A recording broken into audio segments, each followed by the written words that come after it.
নেতাদের জাস্টিফিকেশনটাকে প্রমাণ করলেন যে আসলে আমি মাফিয়া। আসাদুজ্জামান ফুয়াদ, যেমনটা আমি আপনাকে প্রশ্নও বলছিলাম যে ছাত্রদল তো পুরো বিষয়টিকে অস্বীকার করছে এবং বলেছে যে বিএনপির কোনো সম্পৃক্ততা নেই। এই আলাপটা আওয়ামী লীগের আমলে আমরা প্রতিদিন শুনছি। ফৌজদারি অপরাধ করেছে, আপনি সিম্পলি ফুটেজ এভিডেন্স দেখে গ্রেফতার করে বিচার করবেন। সে ছাত্রদল করে কিনা না ছাত্রলীগের লোক আইসা আপনার এখানে হবিগঞ্জ জেলা ছাত্রদলের গেঞ্জি পইরা আপনারা পিটাইছে, আমার এদিকে যাওয়ার দরকার নাই। তো কোনো দলের দিকে আপনার যাওয়ার দরকার নাই। আপনি এখানে একজন মানুষকে পিটানো হয়েছে সার্কিট হাউস মানে একটা জেলার সবচেয়ে গুরুত্বপূর্ণ রাষ্ট্রীয় স্থাপনার একটা, সেইরকম একটা সিকিউর জায়গাতে গিয়ে পিটিয়েছে, কোনো যদি কিন্তু তবে দরকার নাই। সিম্পলি আপনি বিচারের আওতায় আনবেন। তারপরে যদি মনে হয় যে এনসিপির কোনো নেতার কথাবার্তা অসংযত, সেটাও বলেন। প্রয়োজনীয় এনসিপির অফিসের সামনে গিয়ে মানববন্ধন করুক বিএনপির নেতারা, যে আমরা চাই আপনাদের রাজনৈতিক অভদ্র আচরণ এবং শব্দ প্রয়োগ আপনারা বন্ধ করেন। আপনারা মানববন্ধন করেন, আপনারা তাদের বিরুদ্ধে বক্তব্য দেন না, কিন্তু গায়ে হাত তুলতে হবে কেন? এইটা কোনোভাবে সমর্থনযোগ্য না। এবং মাথায় রাখতে হবে, এই ধরনের বীর পুরুষদেরকে কিন্তু আমরা দেখি নাই যখন এক কাপড়ে 40 বছরের বাসা থেকে আমাদের অত্যন্ত জনপ্রিয় সম্মানিত প্রধানমন্ত্রী বেগম জিয়াকে বের করে দিয়েছে। আমরা সেই বীর পুরুষদেরকে দেখি নাই যখন বালুর ট্রাক দিয়ে তাকে আটকে রাখা হয়েছিল, মার্চ ফর ডেমোক্রেসিতে বের হইতে পারেন নাই। এই বীর পুরুষদেরকে আমরা দেখি নাই 17 বছর পল্টনের দরজা খুলে মিছিল মিটিংয়ে বের হইতে।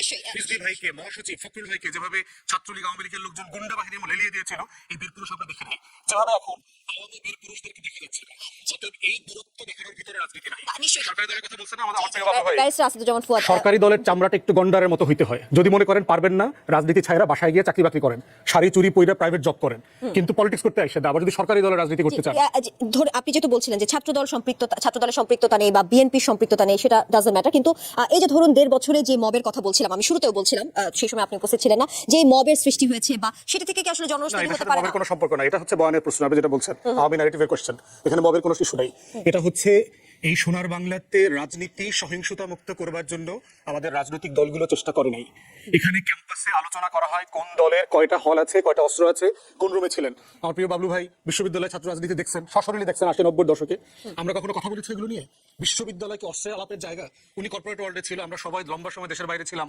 বিশ্ববিদ্যালয়ে ক্যাম্পাসে মারামারি নিয়ে আলোচনা, এটা নিয়ে কখনো কথা বলেছি?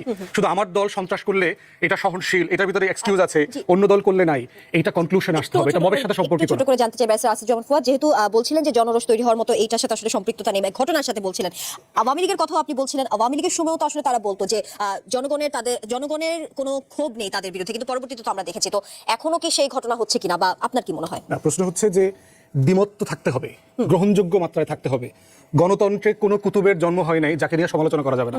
সব কুতুবের সমালোচনা করা যাবে, এবং সমালোচনাটা করতে পারাটার জন্য রাষ্ট্র নিরাপত্তা দিতে বাধ্য। ইংল্যান্ডে হাইড পার্ক নামক একটা পার্ক আছে, এখানে স্পিকার্স কর্নার করে দিয়েছে রাষ্ট্র শুধুমাত্র সরকারকে গালি দেওয়ার জন্য, এবং ওখানে পুলিশ দাঁড়ানো থাকে সারাদিন তাকে প্রোটেকশন দেওয়ার জন্য।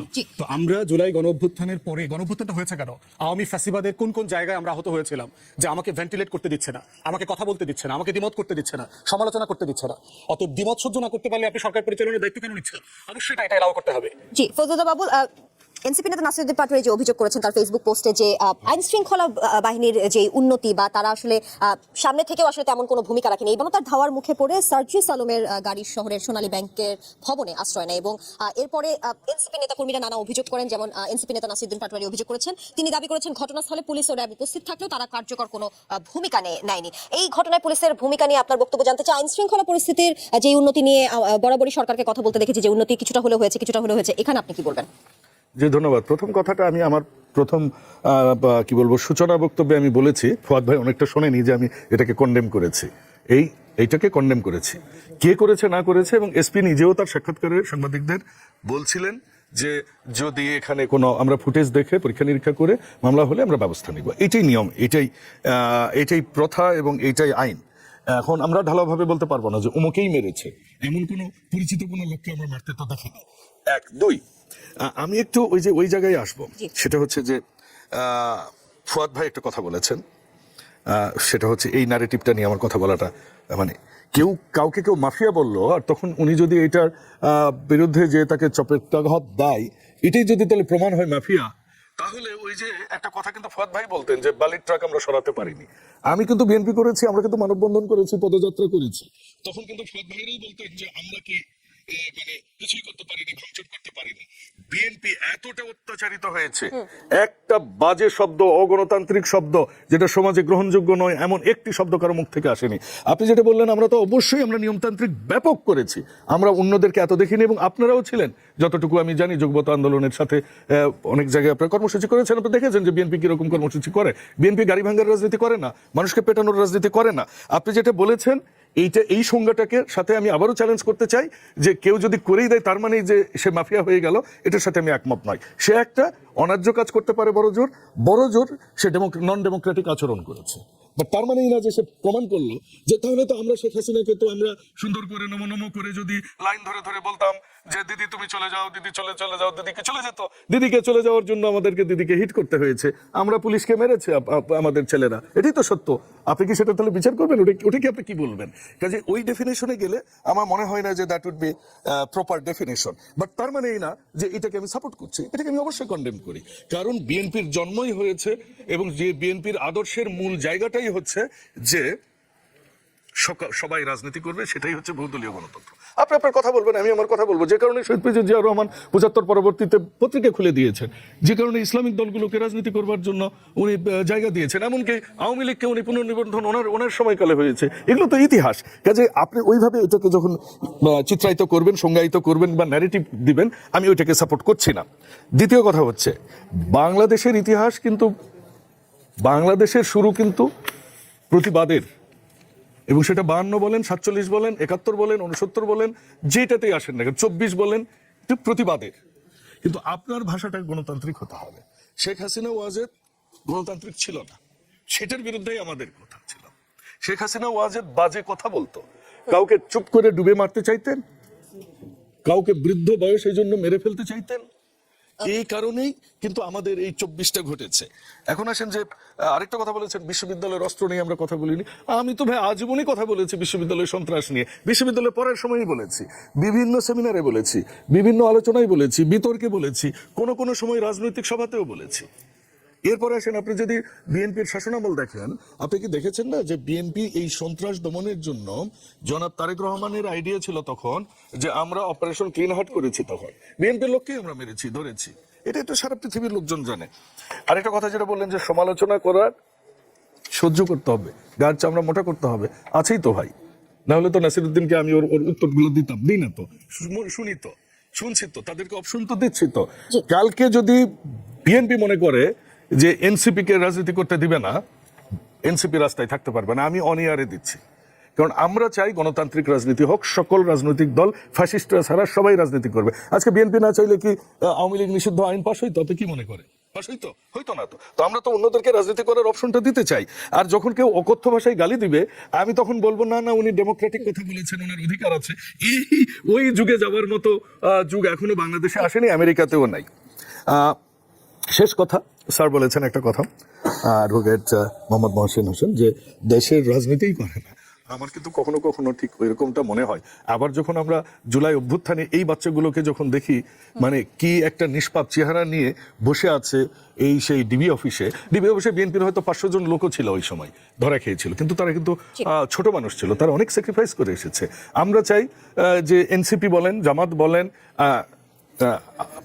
এবি পার্টি বলেন, সবাই রাজনৈতিক চর্চা করবে, রাজনৈতিক তাদের দলের আদর্শ বলবে, জনগণের জন্য কি বলবে তারা দেশের গণতান্ত্রিক আন্দোলনটাকে গণতান্ত্রিক ধারা থেকে অক্ষুণ্ণ রাখার জন্য সবাই ভূমিকা রাখবে, সেটাকে আমরা সবসময় স্বাগত জানাই। নিশ্চয়ই। অ্যাডভোকেট মোহাম্মদ মহসিন রশিদ, হবিগঞ্জের শায়েস্তাগঞ্জ থানার ভারপ্রাপ্ত কর্মকর্তাকে প্রকাশ্যে হুমকি দিয়ে জুলাই আন্দোলনের কর্মী মাহাদি হাসান বলেছিলেন, বানিয়াচং থানা কিন্তু আমরা পুড়িয়ে দিয়েছিলাম, এসআই সন্তোষকে কিন্তু জ্বালিয়ে দিয়েছিলাম। এবং বাংলাদেশ পুলিশ অ্যাসোসিয়েশন এক বিবৃতিতে জানিয়েছে দেশের 450টিরও বেশি থানা সেই সময় আক্রান্ত হয়েছে, পুলিশকে মেরে ঝুলিয়ে রাখা হয়েছে ফুটওভার ব্রিজে। এই যে পুলিশের ভূমিকা নিয়ে আমরা একটু আগে কথা বলছিলাম, প্রশাসনের ভূমিকা কিংবা পুলিশের ভূমিকা বা আইন শৃঙ্খলা বাহিনী যে উন্নতি হয়েছে সরকার বলতো, সেই ক্ষেত্রে এবার পুলিশের মধ্যে কি কোনো দ্বিধা বা শঙ্কা কাজ করছে এই ভূমিকা পালন করতে? কি বলবেন, সেই ট্রমা কি কাটিয়ে উঠে তারা সক্রিয় হতে পারছে না? একটা কথা বলছি, সেটা হলো যে ফোয়াদ আমার ছোট ভাই, সে জানে ওনাদের অফিসে অনেক বক্তব্য রেখেছে। শেখ হাসিনা যখন ছিলেন অনেক কড়া কথা বলেছে, ওরাই বলতো যে আরে দেখো কি বললো। ইস্যু সেটা না, ইস্যু হচ্ছে যে আমাদের পুরা সমাজ ব্যবস্থাটাই ধ্বংস হয়ে গেছে। আপনাকে এই সমাজ ব্যবস্থাটা যদি ঠিক না করতে পারেন, তাহলে পলিটিক্যাল কনটেক্সটে যা হচ্ছে তাই হবে, এবং I have to disagree with Fuad because আমাদের কালচারটাই হয়ে গেছে মারপিটের। আমাদের এখন পলিটিক্যাল লেক্সিকন আমাদের যেটা আছে এর মধ্যে সাওয়া মাওয়া ঢুকে গেছে, আগে তো এটা ছিল না, ঢুকছে তো জুলাই পরে। কাজে গালাগালি এইটা এখন has become part of politics because এটার পিছিয়ে কারণ আছে। আমাদের যে রাজনীতি এটাই 15 বছর 17 বছর শেখ হাসিনা তখন হয় নাই, আমাদের রুগ্ন রাজনীতি অনেক দিন থেকে চলছে, আমাদের স্বাধীনতার পর থেকে রাজনীতি রুগ্ন হয়ে গেছে। ইভেন যখন আওয়ামী লীগ আগে ক্ষমতায় ছিল তখন এই যে সিরাজ শিকদার মিকদার কত কিছু হয়েছে না, দেন আপনি আয়েশা বাকশাল যখন করলেন তখন এক ধরনের পরিস্থিতি হয়েছে। সো রাজনীতি, এই যে রুগ্ন রাজনীতির থেকে আমরা যদি বেরিয়ে না আসতে পারি তাহলে কিন্তু এই কালচার থেকে আপনি বের হতে পারবেন না। আর এই রুগ্ন রাজনীতি প্রিন্সিপাল রাজনীতি করতে হবে। আমরা কি কেউই প্রিন্সিপাল রাজনীতি করি না, আমিও করি না because that is what the society is like. রাজনীতি করতে সম্ভব ভবিষ্যতে? হ্যাঁ, সেটা কি সম্ভব ভবিষ্যতে? আমি জানি না পৃথিবী এখন যেদিকে যাচ্ছে প্রিন্সিপাল রাজনীতিতেও হয় না প্রিন্সিপাল রাজনীতি। Because today America has the most president হিস্ট্রিতে নাই, ঠিক আছে, ইন্ডিয়াতে নাই, ডেমোক্রেসির কথা বলছি, প্রিন্সিপাল রাজনীতি নাই, পাকিস্তানে নাই প্রিন্সিপাল রাজনীতি। সো আমাদের এইগুলির চাইতে বেটার রাজনীতি হচ্ছে কিন্তু শ্রীলঙ্কায়, নেপালে, Bhutan is different, so I will not discuss Bhutan. So আমাদের সমাজটাকে ঠিক করতে হবে। লেটেস্ট থিং, এই সমাজ ঠিক করতে গেলে এডুকেশন পদ্ধতি ঠিক করতে হবে আপনাকে। এডুকেশন পদ্ধতি যদি আপনি ঠিক করতে যান তাহলে এটাকে আপনার এমপ্লয়মেন্ট মুখী করতে হবে। এখন কি আছে সবার কাছে, আচ্ছা আমাদের এখানে আরেকটা জিনিস হয়েছে, আপনি যদি রুরাল এরিয়াস বা এইদিকে যান অনেকে বলে বাবা মা খুব প্রাউডলি বলে, কিন্তু এন্ড ওয়াই নট, আমার ছেলে মাস্টার্স করছে, very proud, I am also proud. কিন্তু কোয়েশ্চেন ইজ ওই মাস্টার্সের ভ্যালুটা কি in as much as employment generation is concern. আপনি দেশকে কি দিতে পারবেন? আজকে মাস্টার্স করে তো এখানে চা দিচ্ছে অনেক জায়গায়, গ্র্যাজুয়েশন করে আপনাকে টি বয় হিসাবে কাজ করতে হচ্ছে। ইউ সি, সো এইটা কেন হচ্ছে? Because the system is wrong. Systemic changes আমরা যদি না আনতে পারি তাহলে শেখ হাসিনাকে দোষ দিয়ে কোনো লাভ নাই, আজকে তারেক রহমান সাহেবকে দোষ দিয়ে লাভ নাই। Latest change the system, education, সমাজ ঠিক করা কে করবে? জি, ব্যারিস্টার আসাদুজ্জামান ফুয়াদ, রাজনীতিতে সমালোচনা থাকবে, নিশ্চয়ই সেটি থাকবে, প্রত্যেক দলই সমালোচনা করবে অপর পক্ষকে, বিরোধী দল করবে সরকারি দল করবে বিরোধী দলকে, কিন্তু সেটারও তো শালীনতা প্রয়োজন, যেমনটা অ্যাডভোকেট মোহাম্মদ মহসিন রশিদ বলছিলেন বা ফজলে হুদা বাবুলও কিছু কথা উল্লেখ করেছেন। যাকে তাকে গডফাদার বলা, বা ধরেন আমরা দেখেছি জনাব ফজলুর রহমানের রাজধানীর সেগুন বাগিচা তার বাসার সামনে অশ্লীল স্লোগান দিয়ে যে বিক্ষোভগুলো হয়েছিল, বা এই যে কিছুদিন আগে আমরা দেখেছি এনসিপি নেতা নাসিরুদ্দিন পাটোয়ারি প্রধানমন্ত্রীকে কটাক্ষ করে বলেছেন লন্ডন থেকে তিনি ভিক্ষার ঝুলি নিয়ে এসেছেন। সমালোচনা ঠিক আছে, কিন্তু সেক্ষেত্রে একটা দেশের প্রধানমন্ত্রী যিনি দেশকে পরিচালনা করছেন বা তার সরকার দেশকে পরিচালনা করছেন, তাকে কটাক্ষ করে এই ধরনের ভাষা কি ব্যবহার করা যায়? এটাও কি আসলে রাজনীতির অংশ? সেটা হচ্ছে রুচির, এটা ফৌজদারি অপরাধ কিনা, দুইটা আলাদা জিনিস।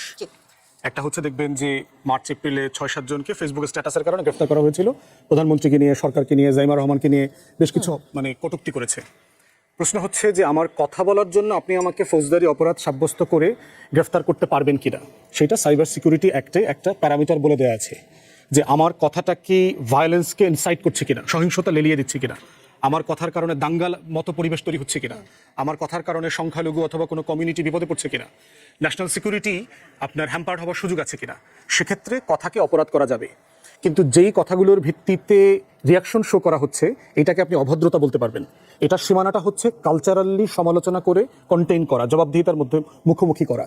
কিন্তু এই কালচারে যদি যান তাহলে তো আগের মতোই হয়ে গেল। বাবুল ভাই যেটা বলছে যে আমরা বিএনপি চাইলে তো কেউ না চাইলে কেউ রাজনৈতিক কর্মসূচি পালন করতে পারবে না, এইটা তো গণতন্ত্র হতে পারবে না। শক্তিকে কন্টেইন করার নাম হচ্ছে গণতন্ত্র, শক্তিকে প্রদর্শন করবার নাম গণতন্ত্র না। এখন আমরা কি ধরনের রাষ্ট্র শাসন ব্যবস্থা চাই সেটা তো আমরা লড়াইয়ের মধ্য দিয়ে, গণঅভ্যুত্থানের মধ্য দিয়ে আমরা ঠিক করবার চেষ্টা করেছি নিজেরা বোঝাপড়া করে। যেই শব্দগুলো বলছি আমি উত্তর দিচ্ছি, যেই শব্দগুলো দেখেন শেখ হাসিনাকে আমার থেকে কড়া ভাষায় সমালোচনা করেছে এমন রাজনীতিবিদ বাংলাদেশে খুব কম আছে। কিন্তু আমি কিন্তু শেখ হাসিনাকে, শেখ পরিবারকে কোনোদিন একটা স্ল্যাং বলেছি? পার্সোনালি কি শেখ হাসিনাকে আমি কোনোদিন গালাগালি করেছি? ফেরাউনি শাসন ব্যবস্থার কথা বলছি, নমরুদীয় শাসন ব্যবস্থার কথা বলছি, যে আপনি ফ্যাসিবাদ কায়েম করছেন, আপনি হিটলারকে ফলো করছেন। এখন প্রশ্ন হচ্ছে এটার জন্য তো তারেক রহমান অথবা বিএনপি সরকারকে আমি প্রতিদিন সমালোচনা করছি, এই জন্য তো কোনো ব্যক্তিকে আমাকে অ্যাটাক করতে হচ্ছে না। আমি তার বক্তব্য, আমি তার কাজ, তার পলিসি, তার কন্ট্রাডিকশন প্রত্যেকদিন সেগুলো নিয়ে সমালোচনা করছি, আমরা এক টেবিলে বসে সমালোচনা করছি। কিন্তু বাবুল ভাই এই জন্য কোনোদিন ওনার বাসায় খাবার দাবার দিতে দ্বিধা করবেন না, যে না এই লোককে দাওয়াত দেওয়া যাবে না, এটা অভদ্র মানুষ, এটা করবে না। এখন এই প্রশ্নটা হচ্ছে যে আপনি আরেকজনের ব্যাপারে কি সবার কাছ থেকে জেন্টলম্যান বিহেভিয়ার আশা ভাষা করতে পারেন, কিন্তু আমরা আলাপটা তুলবো যে এইটার একটা সীমানা আপনি আইন দিয়ে ঠিক করতে পারবেন না, এটা কালচার দিয়ে ঠিক করতে হবে, এটা আলাপের মধ্য দিয়ে ঠিক করতে হবে, ভাই ব্রাদার সুলভ সম্পর্ক দিয়ে তৈরি করতে হবে, গার্ডিয়ানশিপ দিতে হবে পলিটিক্সে, যে এইটা করা উচিত অনুচিত। দেখেন, একটা ফ্যাসিবাদী শাসন ব্যবস্থার মধ্যে যদি লম্বা সময় কেউ থাকে, যেখানে অ্যাঙ্গার ভেন্টিলেট করা যায় না, সেরকম একটা জায়গায় যেসব তরুণরা বেড়ে উঠেছে গত 20 বছর, তাদেরকে আপনি কিভাবে জাজ করবেন? সে দেখেছে যে কথা বলা যায় না, কন্টেন্ট করা যায় না। আপনি দেখেন অনলাইনে ফেসবুকে যে ভাষায় আপনাকে গালাগালি করে, আমাদেরকে গালাগালি করে, আজকে তো দেখবেন মোটামুটি আপনাকে তো সার্চ করে দিবে মোটামুটি কি প্রশ্ন করছেন কি করেন নাই। এইটাকে আপনি এটা ঠিক করতে পারবেন না, আপনি আরো ক্ষোভ বাড়ায় দিবেন। এইটাকে আপনাকে কালচারালি ডিল করতে হবে, একটা ভদ্রতা, একটা একটা এটিকেট। রাজনৈতিক দল হিসেবে এই ধরনের ভাষা, আমি রাজনৈতিক দল হিসেবে বলছি, এনসিপির যেই নেতারা যেসব ভাষা সচরাচরই দেখেছি সবসময় তারা কড়া ভাষায় বা এই যে সবাই অশ্লীল সবাই করেন না। ভাষায়, আপনি দেখবেন যে নাহিদ যখন সব বক্তব্য সারির দেয়, নেতারা তো করছে, হ্যাঁ, আমি সেটা হ্যাঁ, বলছি। সবাই করছে না, এক দুইজন করছে, কিন্তু আপনি দেখবেন যে এনসিপি নাহিদ পার্লামেন্টারিয়ান বাউল ভাই ওখানে আছে, নাহিদ অত্যন্ত ডিসেন্ট পলিটিক্যাল স্টেটমেন্ট দেয়, হাসনাতও দেখবেন যথেষ্ট ডিসেন্ট পলিটিক্যাল কথা বলছে। এখন প্রশ্ন হচ্ছে আপনি যখন একজন দুজনকে রেফার করে পুরো একটা প্ল্যাটফর্মকে ব্লেম করতে পারবেন কিনা, সেই জায়গাটা মাথায় রাখা দরকার। মোটা দাগে আমাদের যেখানে একমত হওয়া দরকার সেটা হচ্ছে আমাদের কথা বলার রাজনৈতিক ভাষা চয়নে আমাদের দায়িত্ববোধ যেমন দরকার, ভাষার কারণে কারো গায়ে হাত তোলা যাবে না, তবে কিন্তু যদি ছাড়া উইদাউট এনি এক্সকিউজেস হোয়াটসএভার, এটাই গণতন্ত্র। এটা আমাদেরকে টলারেট করতে পারতে হবে, বিশেষ করে সরকারি দলের যারা দায়িত্বে আছেন, তাদের দায়ভার অনেক বেশি। এমনটা শোনা যায় যে বাংলাদেশের ডিপ স্টেটের হাত আছে এবং সেখানে পাকিস্তান সক্রিয়। আবার সেই সাথে দেখেছেন যে শেখ হাসিনা ডিসেম্বরে দেশে ফেরার ঘোষণা দিয়েছেন। সেই সাথে আমরা দেখছি যে বিরোধী দল এবং সরকারি দলের মধ্যে যে অস্থিরতা বা হুমকি ধামকির যে বিষয়গুলো আসছে, এর মধ্যে আজকে গতকালকে সংঘর্ষের ঘটনা বা তার আগেও হয়েছে। সেক্ষেত্রে আপনার মনে হয় না বাংলাদেশের যেই প্রেক্ষাপট বা বাংলাদেশের যে রাজনীতি, সেটির সংকট আরো গভীরের দিকেই যাচ্ছে? এক কথায় উত্তর, কারণ আপনি সময় বলেছেন 1 মিনিট, বিষয় বলেছেন পুরো বৈশ্বিক বিষয়। ডিপ স্টেট নম, পাকিস্তান নো, শেখ হাসিনা নম। কারণ শেখ হাসিনা ওয়াজেদ ভারতকে দিয়েছে, ভারতকে চিনেনি, এখন চিনছে। যখন ভারত ভুল পাল্টে ফেলেছে, বলেছে আমাদের দেশের তো একটা আইন কানুন আছে। হ্যাঁ, আমার মনে হয় শেখ হাসিনা ওয়াজেদের অন্তিম ইচ্ছা পূরণ হবে না বোধহয়। আমরা বাংলা সিনেমা যখন দেখতাম, জাম্বু নামে একজন ভিলেন ছিলেন আমাদের সময়, তখন একটা ডায়লগ ছিল, সেই সুযোগ তুই পাবি না, হা হা হা। তো শেখ হাসিনা ওয়াজেদের এরকম কোনো সুযোগ, হ্যাঁ সুযোগ আছে, আমরাও তাকে চাই এদেশে। আমরা উনি যদি আসেন, শেখ হাসিনা ওয়াজেদ যদি আসেন, আইনে সমর্পণ করে আমরা তার বিচার এক্সিকিউশন দেখতে চাই, সেক্ষেত্রে আমাদের জন্য খারাপ হয় না। কিন্তু দ্বিতীয় কথা, পাকিস্তান ডিপি স্টেট, দেখুন এগুলো আলোচনা সমালোচনা চলবে ব্যাপক হারে। যে কথাটা করতে হবে সেটা হচ্ছে কি, যেটা দুজনের কাছ থেকে এসেছেন, দুজনে খুবই প্রাজ্ঞ মানুষ, আমরা তো মাঠের রাজনীতি করা মানুষ, তো সেটা হচ্ছে কি যে আমাদের দেশপ্রেম, দেশটাকে, স্যার যেটা প্রথম অংশে বলেছিলেন যে we need to work out of box. আমাদের ফরেন এক্সচেঞ্জ নাই, কিন্তু আমরা ফরেক্স দিয়ে আমরা 6 মাস আগের গাছ থেকে পড়া আঙ্গুর খাই বসে বসে। আমাদের দেশের ফলগুলো আমরা খাই না, কারণ এগুলো আমরা খেলে মনে করবো যে আমাদের স্ট্যাটাস কমে যাচ্ছে। আমাদের কারখানা নাই, আমাদের কর্মসংস্থান নাই, কর্মসংস্থান করবার জন্য আমাদের অ্যাগ্রো ইন্ডাস্ট্রি নাই, শ্রমঘন ইন্ডাস্ট্রি যেটা আমরা গার্মেন্টস করেছি, ওর অল্টারনেটিভ 78 সালের পর থেকে এখন পর্যন্ত বের হয়নি। আমাদের কর্মসংস্থান করতে হবে, মানুষকে কাজ দিতে হবে, বিনিয়োগ ইন্ট্রা এবং ইন্টার আসতে হবে, নিজের আভ্যন্তরীণ বিনিয়োগটা খুব জরুরি, এবং ব্যবসায়ীদের আস্থা ফেরত আসতে হবে, রিনিউয়েবল এনার্জি ইউজ করতে হবে, ইম্পোর্টেড গ্যাস এবং তেলের উপর আমাদের নির্ভরতা কমাতে হবে। তাহলে আমার মনে হয় আমরা কিছুটা আউট অফ বক্স নিয়ে দেশ। অ্যাডভোকেট মোহাম্মদ মহসিন রশিদ, বাংলাদেশের স্থিতিশীল রাজনীতির জন্য রাজনৈতিক দলগুলোর এই মুহূর্তে সবচেয়ে বড় কি ভূমিকা হওয়া উচিত সংক্ষেপে? আচ্ছা, আমি এর আগে বলেছি, যখন ইউনূস সাহেব ছিলেন, ওনার গভর্নমেন্ট যখন ছিল, তখন বলেছি যে এই যাদেরকে এনে আপনি এই ঐক্য করার চেষ্টা করছেন, এখানে অনৈক্য হয়ে গেছে। The best course always is যে রাজনৈতিক দল যেগুলি আছে, ওরা যদি বসে কিভাবে আপনি একটা কনভেনশন করেন 7 দিন 10 দিনের, লেট দেম সেট ডিসকাস, ওই কনভেনশন থেকে যে জিনিসটা বেরিয়ে আসবে ওইটা মোটামুটি সবাই মানবে, বিকজ ওরাই ডিসাইড করেছে। এই জিনিসটা যদি আমরা করতে পারি, তাহলে হয়তো আমাদের রাজনীতি কিছুটা বেটার হবে। But please don't forget that আমাদের এখানে অনেক সমস্যা আছে।